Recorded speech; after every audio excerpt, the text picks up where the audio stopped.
they build medium-duty electric vehicles. That's like these transits behind me, all the way up to a Class 6 or Class 7 utility vehicle, and even motor coaches. Taking us on the tour today is Dan Bennett. Dan, thank you so much for the tour. We appreciate it. You're welcome. What are we going to see today? Everything. Everything. So from even like wiring to electric motors to full vehicle assembly behind us. You'll see all of it, yes. It's going to be a long video. Right?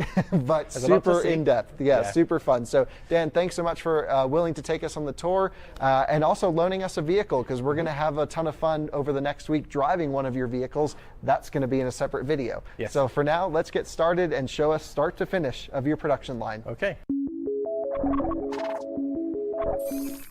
Welcome to the Lightning eMotors factory. Before we get into the full factory tour, let's go over how this video is going to work. If you're watching on YouTube, you will see embedded chapters into the video. Because this is an over 1 hour long tour, I've broken it up into sections in case you want to jump from area to area. There are two particular sections with audio issues, something where you may have to turn up the volume a little bit on your side. I really apologize for this. However, most of the video is totally fine. Just be warned that you may have to adjust audio levels midway through just for a few minutes. Dan, you got to tell me before we get into the factory, what is this crazy blob? Pretty unique looking, right? So this is actually a history piece from when the company was first started. Oh, interesting. So the company started in 2008 with two guys, Tim Reeser, who you'll see later in this video, and a guy called Dan Johnson. And they wanted to compete for what's called the Automotive X Prize of 2010. Okay, and this is some sort of challenge, I imagine? Yes, exactly. So there were X Prizes for various things, $1 million for the first person or first company to do whatever that challenge was. And the challenge for 2010 was to do a sports sedan car that could do 100 miles to the gallon. Oh, interesting. Right? So this vehicle is, under the skin here is a Mazda Miata. Oh, cool. Complete with the original engine, I think. What makes it a challenger for the prize, though, is that there is a hydraulic hybrid regenerative braking system on board. Okay, so I have to imagine for a second, you have some sort of, every time you slow down, you're able to pressurize this hydraulic system? How does this work? That's exactly right, yes. Okay. So it's based around what's called an accumulator, which is a tank that has basically a rubber bladder inside, neoprene rubber, filled with nitrogen gas. And then when you touch the brakes on this, a pump engages on a clutch, which pumps hydraulic fluid into that accumulator. That causes that bladder to collapse and get squashed down, much like compressing a spring. Oh, sure, absolutely. And so the pressure rises because you're compressing the gas, and that represents stored energy, just like compressing a spring. Right. And then when it's time to accelerate again, we reconfigure the valves, and the motor now, the pump turns into a motor, so that as that fluid comes out under pressure, it actually accelerates the vehicle. And I imagine you must have some sort of way to disconnect it if you wanted to it's entirely. It's a little clutch. Very cool. Right. And is this useful? I can't imagine that's useful on the highway. It's got to just be in the city because you're slowing down a lot. It all depends on how much stopping and restarting you do. Okay. So every time you stop, you store energy, and every time you start, you redeploy that energy that you stored when you were stopping. The whole point of it is that on a normal vehicle like this, every time you slow down and stop, you're just turning energy into heat in the brakes. Sure. That's what friction does for you. I mean, it's useful to slow down and stop, otherwise you rear end them. But it's wasted energy. It's wasted energy. So from an energy efficiency perspective, you've spent good money on the fuel to accelerate this thing, and now you have to throw away all that motion and the associated energy every time you need to slow down and stop. Sure. Right. So the hydraulic hybrid was a regenerative braking system, and this was kind of its test bed. And then, yeah, that turned into some other applications that you guys built, not in huge numbers though, right? You built retrofit kits? Right. So as this thing was being developed, somebody advised the two guys that there's a bigger addressable market by developing the hydraulic hybrid technology as a retrofit module for trucks and buses. So rather than them building this as a car, Right. which is really so the car difficult was to dropped, do. It's now a museum piece. Right. And we turned our attention to medium and heavy duty vehicles with a hydraulic hybrid solution. And that seems like such a great solution for especially last mile delivery where there's a ton of stop and go. Yes. And so why did you eventually transition away? And of course our viewers know we're talking about battery electric vehicles, but Right. when did that transition happen and why? Well, transition happened in 2017, and the reason for it was really nobody was buying the hydraulic hybrid. Oh, interesting. We had a number of competitors at the time, and one by one they threw in the towel. They kind of exited the market, and you'd think on the surface, oh good, one less competitor, but really it was just a non-validation that the technology is just not that useful. Right. Yeah. It was so difficult to quantify the benefits of it, because for any given vehicle it depends on how the driver behaves when he's stopping and starting, and how many stops and starts there are on the route, and all the rest of it, which meant that we could not say to a fleet, you will get 28% fuel savings. Right, because who knows? And 70% emissions reductions. We couldn't say any of that, right, because it's some range which they may or may not see. Right, makes sense. And the world was at the time beginning to turn its attention to electric, and so the company pivoted at that point, and that's the way we've been going ever since. Right, so when we get factory tour, you use no longer hydraulic systems at all. It's full battery electric systems from the ground up. Yes. And I'm super pumped to go see what all this is about. But I have to ask you before we go, because this is over here. Yes. First off, I love the Ford Focus Electric because they were sold in such small numbers. I think only in California. We're not in California, so what's this doing here?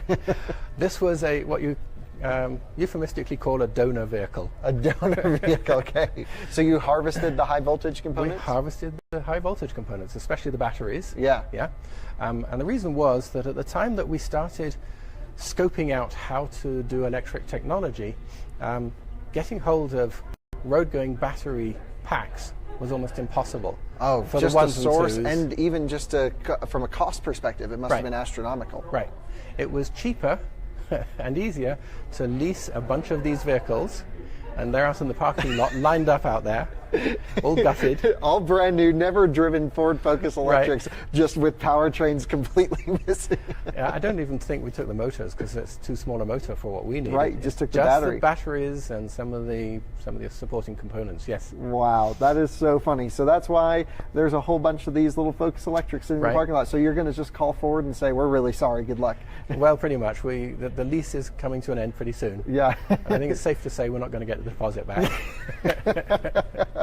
I love it. That's so funny. I love that early days story. I think it's so neat, and I think that's such a cool thing. But now it's time to go, I guess, this way over to the factory. Right. So we'll do that. what are we going to do? Are we going to look at from the smallest components to largest? What's the best way to run through the whole place? Well, so we're moving on to the north side of the building, which is where all the assembly happens and manufacturing for the powertrains. Okay. Later on in the tour, we'll go into the south side of the building where they're put into vehicles. Of course, that's where the vehicles actually become EVs. But we're going to see everything from really small components that people are, pins that are going onto wires, right through to the battery packs that are pretty big and the supporting metalwork that holds it. So we'll see everything. And the biggest thing is so incredibly quiet. We're in a factory right now, and there's no noise. Right. It's very nice. You'll find more noise on the vehicle assembly side because they get out the impact wrenches and all the They rest get to of have it. the real fun. On this side, it's pretty quiet. Okay. Dan, you got to explain. This looks like a graveyard. Well, it's not quite a graveyard because these motors are not dead. Oh, interesting. So these are all basically fresh motors that come out of the vehicles that have been dropped off. Exactly. So let me explain to you kind of our main bread and butter business. So vehicles come to us almost fresh from the Ford factory. They usually come through a dealership, but they've got less than 100 miles on the road. And these will be like the Transits and the E450s, right? The Transit 350 HD, the Class 3 Transit, and E450s, and there are some others, but those are kind of our biggest sellers right now. So they come here and they're gasoline vehicles. And so what we have to do is we have to take out the gasoline engine and the exhaust system and the fuel system. That's a process that we call decontenting. Sure. And that takes about 90 minutes, I think. It's pretty quick to get that out of these vehicles. That's amazingly especially fast. for the Transit, yeah. They just put it up on lifts and bing, bang, bong, it's done. That's crazy. But of course that does mean that these this hardware is here. So for these engines, we do have a couple of brokers who come by and buy them from us periodically. Oh, interesting. So they'll have a second life opportunity, Yeah. of course, for like Exactly. a fleet vehicle, for example, that might have problems. This could go in and replace that engine. Totally, yes. So Very that's, neat. that's kind of our model. So two things to tell you about how this model works. First thing is, bear in mind that although from a technical point of view we're taking out the internal combustion engine and putting in an electric drivetrain, the drivetrain is in there and fully commissioned before the customer, the end user, ever registers it. Oh, so it's technically an EV. It's an EV at the time that the government first gets to learn that it's on the road. Yes, we have a thread of our business where we take vehicles that have already been on the road, like a diesel motor coach, for example, and turn that into an EV. Then that's the retrofit. And that's a retrofit, and that has a different kind of executive order associated with it. Huh, that's so neat. It's amazing that you're able to sell them as brand new, but it makes sense because you're getting the cars fresh. But Totally. don't you think it'd be better eventually to get them just as without engines from Ford? Yeah, we do. That's what's called a glider. Okay. So just, But of Yes. course, you're still going to make some money from selling these. we do. It's Yeah. not a whole lot. Right, yeah, probably not. Yeah, but we do make some. And do you think it's probably not a whole lot also because these are all brand new vehicles and new vehicles come with warranties, so there's not as much demand much for demand, these yes. engines? But in like 5 years, our car and see if it can do some wheelies. But so this is basically the past. Why don't you show us a little bit about the future? All right. But Before we do, yeah, I just want to draw our cameraman to the shot here of the side of it. So this is a standard engine from Ford. We've got the engine here and its transmission. Just have a look at the overall shape of it. This comes out of a Ford Transit. I think this is a Transit one. Could be an E450, but you get the general idea. I'm now going to bring you over to here, where there is a set of electric powertrains for transit vans. it's basically crate motors. Yeah, That's so cool. So how many of these do you have here? 1, 2, 3, 4, 5, 6, 7. You have 10 of them almost. 10 ready to go, yes, Yeah. and you'll see more being manufactured. So, yeah, so as I say, the Transit is kind of our biggest volume vehicle at the moment, the Transit 350, and so we have to make sure these are ready to go into vehicles. So if you have a look at this, and first of all, I'll draw your attention to the shape of it. Looks very familiar, and the reason is that it just slides straight into the engine bay, exactly where the engine and transmission came out of. And are the mounting points pretty much the same, so you don't Mounting need any points are modifications? identical. Really? Yeah, that's great. So on that topic, here's something that a lot of our followers may not know. Ford has a program called QVM, Okay. Qualified Vehicle Modifier. Sure. And that's a program that Ford runs for thousands of upfitters across the country and probably the world. So anyone who takes a Ford E450 and puts a bus body on it, they have to be Ford QVM certified. Oh, to Because- retain the vehicle warranty. Right, because then Ford looks at how they make sure they don't drill holes in the wrong place in the chassis, they make sure the weight distribution's okay, and so on. Ford has a more elite program called EQVM, which is Qualified Vehicle Modifiers for alternative fuel. Oh, interesting. So they actually have a whole program Whole to program. verify this type And of there's thing. like 4 or 5 companies on there, not many, maybe only 3, I'm And not sure. are you guys Totally. EQVM? Yes, we yeah. are. So basically, someone can buy this. You basically can warranty the electric motor You're components. exactly right. But the vehicle, like if your headlight stops working, that's all Ford. You just All bring it Ford. right to a Ford Yep. dealer. Oh, so, that's so neat. Ford sends agents here, like every quarter or every half year or something, to carefully audit what we're doing. Yeah. Make sure that we're not screwing up the brakes, not screwing up the weight distribution, not screwing up the CAN bus or anything like that. Right. So you guys actually operate on the vehicle's existing CAN bus system. We do. Oh, that's so cool. Interface directly to it.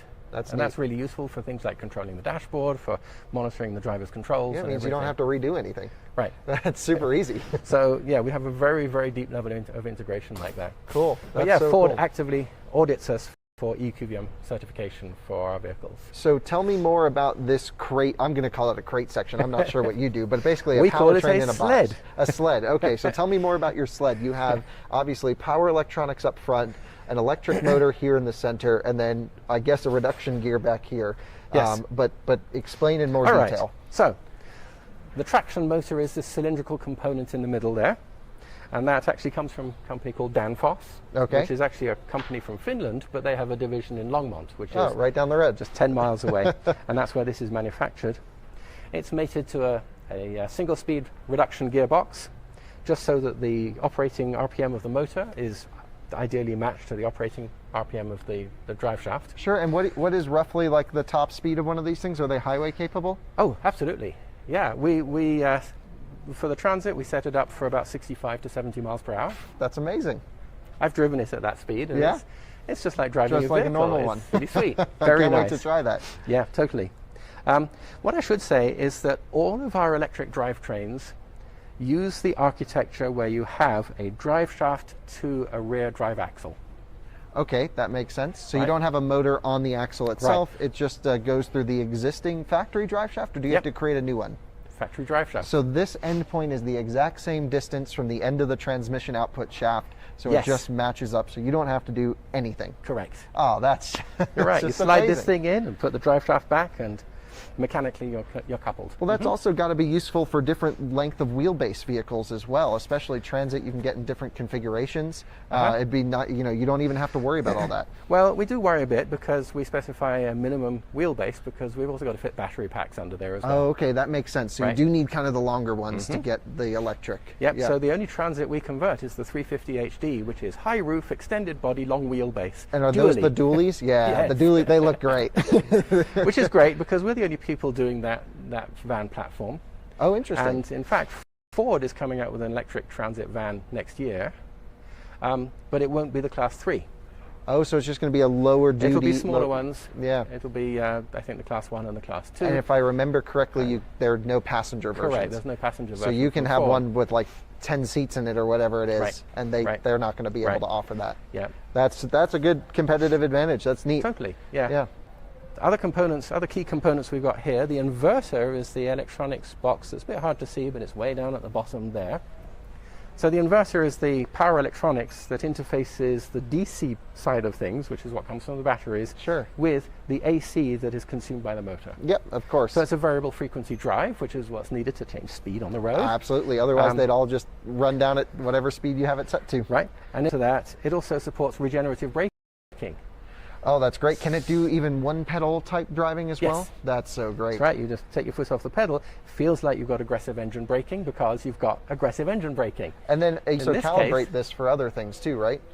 So, for example, like if you're on a really steep hill, you can coordinate it to not just roll Yes. backwards. Yep, we'll come to that in just a minute. Okay. Regenerative braking, remember hydraulic hybrid, which was all about regenerative braking. Sure. So you can bet that we have put a lot of emphasis on optimizing the regenerative braking efficiency of our electric drivetrain.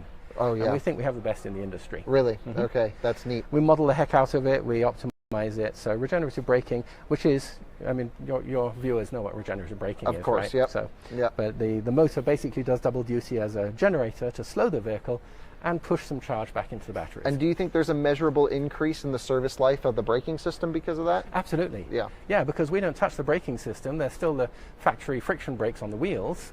We do not touch those because then the DOT gets very upset with you very quickly. So those are exactly as came out of the Right, Ford so factory. you keep all the safety related stuff factory. Yeah. And then all you're doing is Plus changing the way we it's powered. support things, like the traction control and other things. ABS, we make sure that that's working Very so much that needed. we don't screw up any of the safety related things, and that's one of the things that EQVM is about. Okay, yeah, that makes sense. Very cool. We are joined here with Tim Reeser, who's the CEO of Lightning eMotors. And so, Tim, tell me a little bit about what goes on here, your products, just a general overview of what you guys do in the factory. Certainly. So Lightning eMotors focuses on urban, commercial, medium-duty vehicles. So what you'll see in the factory is a wide, eclectic view of things from small delivery vans, or small in our definition is a Class 3, so over 10,000 pound delivery van, all the way up to big motor coaches and double-decker motor coaches throughout the factory. What makes us unique is our ability to do all of that in one factory. So our ability to take a building block of software and a building block of hardware and create a very eclectic set of custom, highly customized, highly segmented market solutions that meet people's requirements and needs. And one of the things you'll see that is different about commercial vehicles is it is highly customized. So when you think about a lot of people think about delivery vehicles and they all look the same when they see them come by their vehicle, and in fact they're all very different.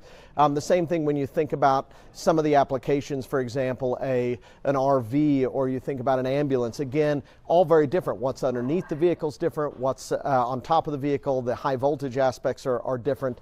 So we specialize in that high level of customization across this factory to support this highly segmented, customized market in a cost-effective way. Yeah, I mean, you've mentioned so many different use cases for the vehicles. What primarily would you say is like the bread and butter that you see a ton of repeat, or is it all just super different?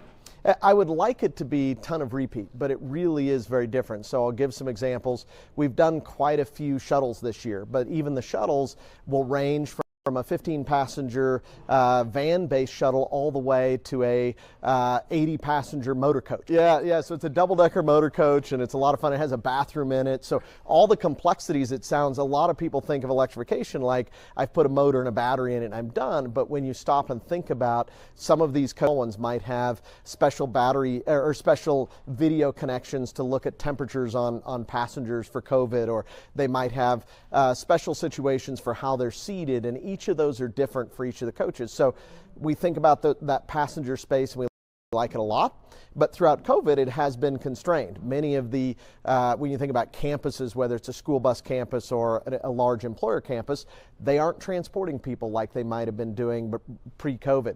So then you step back and say, what about ambulances? Well, obviously they are still very popular today, and that hasn't changed with COVID. Last mile delivery has accelerated with COVID. There's a lot more van and trucks out there with last mile delivery, and we don't think that's going to back off. We think people have become accustomed to delivery, but even there's some uniqueness. We're working with customers on grocery delivery, and that's refrigerated vans. So again, it's not super simple. We don't just take a regular van and stuff groceries in the back. You want refrigeration, and you want special shelving, and you want special access and door access and special back ends to these vehicles. So lots of opportunity to create these custom ones, and that's what we do very well. When we think about last mile delivery, historically most last mile delivery was drive 8 hours during the day and sit for the rest of the time, and so there's plenty of time to level 2 charge that vehicle, and so it's cost effective, it's inexpensive, it's return to depot, it's easy.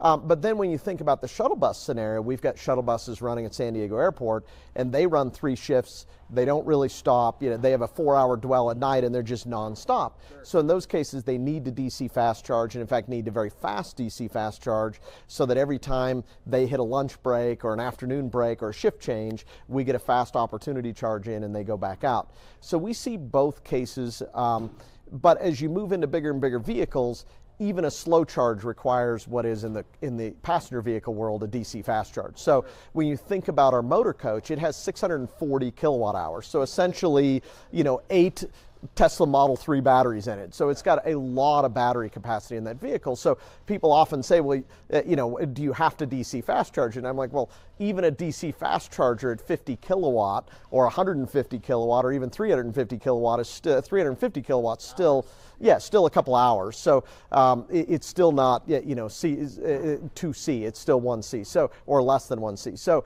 there's this relative statement when we get to, even when we think about our bigger trucks in a cold climate, if that customer wants to be able to do more than 1 shift a day, you have to DC fast charge them because it can take 15, 20 hours to level 2 charge those vehicles. Yeah, because level 2 standard for J1772s, 80 amps, can't do any more than that. In terms of this Charin consortium of higher power charging above 500 kilowatts, do you find that the medium duty space is going to need to get up to 500 plus kilowatt charging, or do you think it's totally fine at, let's say, 350 kilowatts for transit? I would think it's totally fine. Absolutely, and even 150 to 300. When people really think about in a commercial vehicle the breaks that they're required by law to take, whether it's a lunch break or a break, and you think about a 15-minute break for most of these.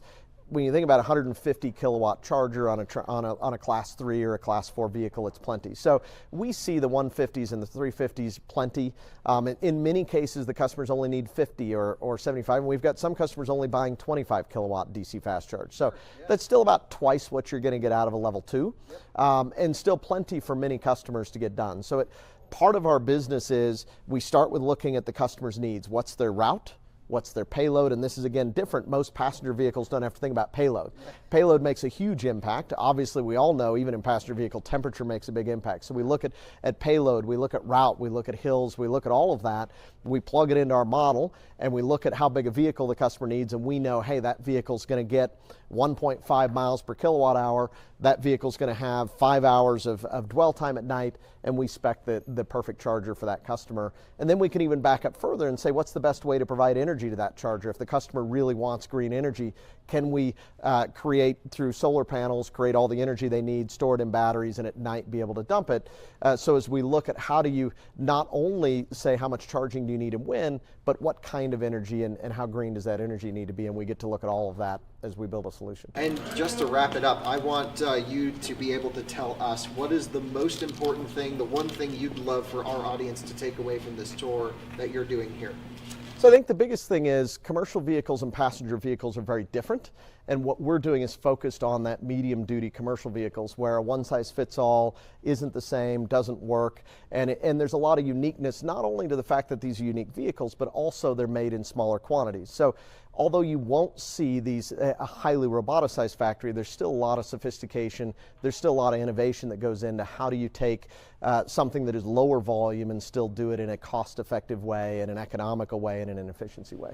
Cool. Well, Tim, thanks so much for coming out. Appreciate it. You know, we're halfway through the tour with our audience now, and it's just super insane what you're doing here. It's so cool. Thank you. Really happy to have you guys here. Been a fan a long time. Oh, so cool. Glad. Thanks for watching. All right. Yes. We'll see you later on. Thank you. Thank you. So, Dan, we've just seen the awesome crate, what do you call them, sleds, right? I call them a power sled, yes. We've seen the power sleds, so what's next? Let's get into the nitty-gritty, if you can show Well, us. so this is the space where we build them. So we're on the north side of Building A here on campus, and this is all about manufacturing and assembling these sleds and the other sleds we also do for E450 and the other platforms. So let's start at that end of the building, where we'll see metal fabrication. So Dan, tell me, most of the metal that you guys have here, you mentioned we have a fabrication section over here. Right. Do you buy in a lot of this? Do you carve it in-house? I don't really understand metal that well, but explain how that works. Right. Well, so there are some processes that have always been done in-house and some that we've outsourced for. We're going to stop just here, over here. But some of the components, some of the parts of the process are being brought in-house right now because that gives us less admin overhead, all the purchasing orders and all that. It gives us much quicker throughput, allows us to prototype parts very quickly, and allows us to control quality better. So it's a win all round. Oh, makes sense. So let me just show you the kind of parts that get built here. This is, you can imagine that's a kind of frog, maybe. It really does look like a frog. So what is the frog used for? Well, so this is one of the brackets that goes into one of the sleds. Our mechanical engineers design it in 3D, of course, but they design it to be manufactured from sheet steel. Oh, and then you can kind of bend it all Right. around. So therefore, if you imagine, so anywhere where there's a slot like this is going to be a fold. Oh, cool. Neat. So these parts currently get manufactured, they get cut for us on water jets or laser jets outsourced, but that's going to change, and I'll show you in a minute. And then it gets brought in here, it gets folded, it gets welded, it gets ground, and then goes out for powder coating and comes back. Powder coating is also coming in-house. Oh, really? Yeah. So you can imagine if you look at this point here, if you fold this piece up and this piece up, Right, they just lock together. the two edges here will stand up here and get welded together. Yep. And it becomes a box section just there. So we've got a lot of these parts, and we need to manufacture so more and them. more of this process is going to be moved under this roof right here, right? Correct. And let me show you what that takes. So we're investing in equipment and building out this space as our primary metal fabrication space. Okay. So over here is the laser cutter we have just acquired. This thing's huge. Yes. It's really cool looking too. It's not in action right now. I haven't yet personally seen it in operation, but I bet it's really Okay. cool. But the idea of this is it takes sheet steel, like you see here on the output bed, and cuts pieces out with very high accuracy, very little slag, which is the kind of crud on the back of And it. you've got lasers. And we've got lasers. That's just cool. Yeah, shooting lasers, not out Yeah. of our eyes, but we've got lasers. And so this gives us the opportunity to very quickly manufacture the flat parts that you saw there. Sure, absolutely. So I think and then this is all for cooling, right? When it comes out here, it sits on these grates and cools down. Is that what this is for? Not quite. Okay, No. explain. These grates are mainly just for supporting the sheet steel. Oh, interesting. Okay. And the reason that there's spikes like this is twofold. One is you don't want too much of the localized heat to be wicked away. Okay. So that when the laser is making the cut, it doesn't suddenly hit somewhere that's cooled a lot more substantially by solid metal below or Makes anything like sense. that. So the contact points are very small for thermal reasons, but also the laser is going to gradually damage these spikes over time. So some of these spikes have got kind of dings and pieces cut out of them simply because the laser hit them. Oh, makes sense. Yeah. Right, so the laser goes through here, hits one of those spikes. So Because this entire slab goes inside. this the machine. slab lives inside, gets cut, and then put out here, so you can take the pieces off. Now these spikes, of course, get consumed over time because over time they get hit by lasers, and so they need replacing. Well, where do we get new ones from? The answer is you get some sheet steel, and you cut yourself some more strips of spikes and slot them right in. Self-generating. Yeah, you can make your own consumables for this machine. That's actually really neat. I love Yeah. that. So this one is now pretty much dialed in. I personally don't know exactly where it stands in our production process yet, but it's certainly going to be a key tool for us going forward. And I mentioned powder coat, and that's happening over here. Oh yeah, right here. Check. And just spray it all in, right? Yeah, and then actually we're cooking. Right now we have 4 racks inside that oven. Oh, right over here. Cooking right now. Oh, neat. That's so cool. Right? So this is an example of something that's been folded, welded, and ground, And is now ready for coating. and is ready for coating. And so he'll go into the bay here, and he'll shoot it with a Powder powder gun. Yeah. Makes a big black mess. Yeah, of course. Well, it's super cool. So the machine shop we got here is not specifically focused on production. It's more for one-off parts and pieces. You can see the kind of measuring and setup that Chris is doing there on the drill press. So it's precision part making. Really neat. And then through that door, and I don't think we'll go there now, but there's the welding bays. So the welding's over there. I can already hear it. Yeah. You can even smell it too. Smell it? Yeah. There's the welding and the grinding. Yeah, They go hand love in it. hand. So now we are approaching kind of the heart of our assembly process, which is wiring team. Oh, neat. So you guys do all of your wiring in-house here? We do all our wiring in-house. Oh, wow. All the harness building. Oh my God. So Kyle, what you're seeing here is a layout board where a complex harness is being built for a Ford E450. Okay. And this is just one of the many harnesses that go into our solution on that form. It happens to be one of the biggest, most complex ones. So our electrical engineers who work upstairs will this is for signaling mainly, data transfer, sensors, if you got on the Gotta get there somehow. right. So and of course the controller as well. And so all of that gets figured out, power and everything. Wow. And so what happens here is they take wires from the spools over there, put them on these pins here, these posts, pull the wires onto the board, cut them, wrap them around the Right, I can see a little pins. loop at the end. Yep. they label everything, and then they tape them together with just little